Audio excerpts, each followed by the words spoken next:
Doutor Gustavo, o senhor acha que o ex-presidente vai ser preso? Ah, não. Esse tipo de raciocínio... É um salto aqui. É difícil te dizer, a gente não tem como saber a tendência, como as coisas estão se encaminhando, né? Eu bato de novo em toda a narrativa que se construiu, a imparcialidade dos julgadores. Se continuar nessa tendência, Léo, infelizmente é o resultado que a gente vai ver, né? Que me parece, né, no meu ponto de vista, que num processo tomado de irregularidades, a gente chegar na prisão de um presidente da República, de um ex-presidente da República, não é um caminho positivo para o país, né? Diante das diversas irregularidades que eu vejo no processo.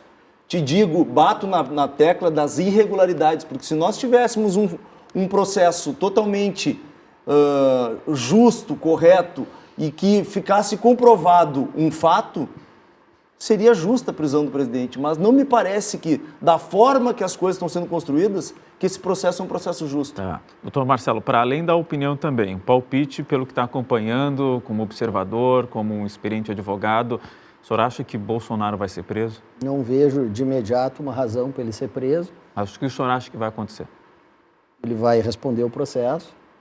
Eu não, como eu disse aqui já algumas vezes, não sei se vai responder pelos 5 crimes ou vai responder por menos desses crimes, mas vai responder, e não vejo nenhum elemento que justificaria uma prisão, que seria ameaçar a testemunha, não, mas fugir do Brasil. depois da condenação, se eventualmente for condenado, lá no final do julgamento, não estou falando, não me refiro agora, desculpa, mas o senhor acha que ao final do julgamento, após possivelmente se tornar réu pelas projeções que se faz, ele pode, ao fim do julgamento, o senhor acredita que ele possa ser preso? Bom, estou vendo que o Léo aqui está acreditando que o presidente vai ser recebida a denúncia contra ele, ser condenado e ainda depois... Não, um eventual recebimento de denúncia, acho que não é, a gente comentou aqui probabilidades, pode ser, mas aqui os dois acreditam que ele possa ser condenado. Exato. Condenado não, desculpa, virar réu, se tornar réu, por todos os argumentos que foram aqui apresentados. Aí eu estou pedindo um palpite, o que acho que os ministros vão decidir lá na frente, eventualmente se tornando réu? Tornando réu, tem que saber se ele vai ser condenado. Acredito que isso tem muita água para rolar. E depois, Léo, é a seguinte questão, ele pode ser preso por atos dele. Ele pode se tornar réu por um dos crimes e querer destruir provas, fugir do Brasil. São vários elementos que justificariam uma eventual prisão. E isso depende muito mais dele como acusado do que propriamente dos ministros de decretar uma prisão dessa ordem. O ministro ele tem o dever, diante de um fato, como aconteceu muitas vezes na Lava Jato, de queimar provas, de fugir, ele tem o dever de decretar a prisão. O que muitas vezes acontece, e a gente trabalha nos casos, é que não tem fundamento legal para a prisão ou para a manutenção da prisão.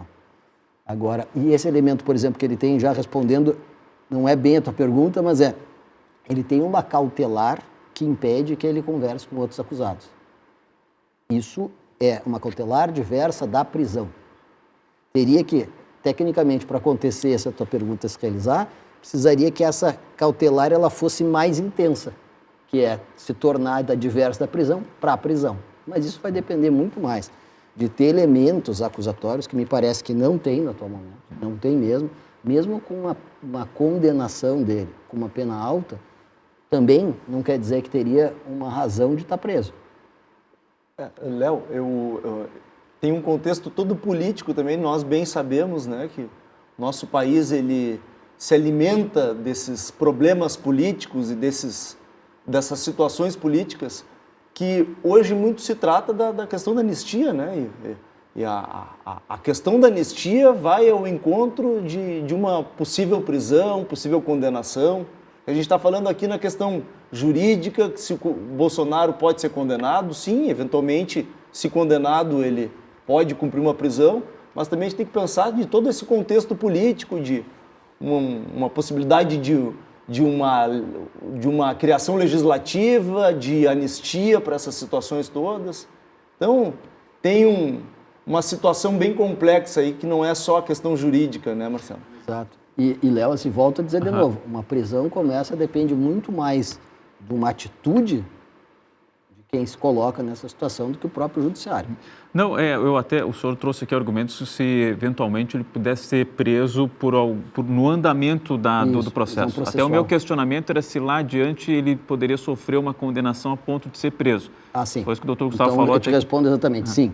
Por quê? Porque se ele é condenado com mais de 8 anos, o cumprimento da pena já é no regime fechado. Sim, e se todos os crimes forem aceitos lá na frente, claro, falando em hipótese, eventualmente, soma mais... Mesmo com pena mínima, sim. Enfim. Primeiro tem uma pena de 4 anos, o segundo pena mínima de 4 anos, o terceiro de 3 anos e tem algumas majorantes que se colocam ali. Tá? Então o golpe é 4 anos com mínimo, eu posso até... 4 mais 4? Isso, o golpe é 4 anos, a tentativa de abolição violenta do Estado Democrático de Direito também é 4 anos, a organização criminosa, e essa é uma questão, por isso que o julgamento não está dado, é com uso de arma de fogo, não é com uso de arma de fogo, participação de funcionário me parece que não tem como negar, porque os ministros dele eram funcionário público de origem e estavam na condição essa, e aí a gente está falando aqui em 4 mais 4 já estamos em 12 anos. 12 anos. 12 anos somando. de pena e ainda nós não vimos nem o dano qualificado e a deterioração do patrimônio esse tombado.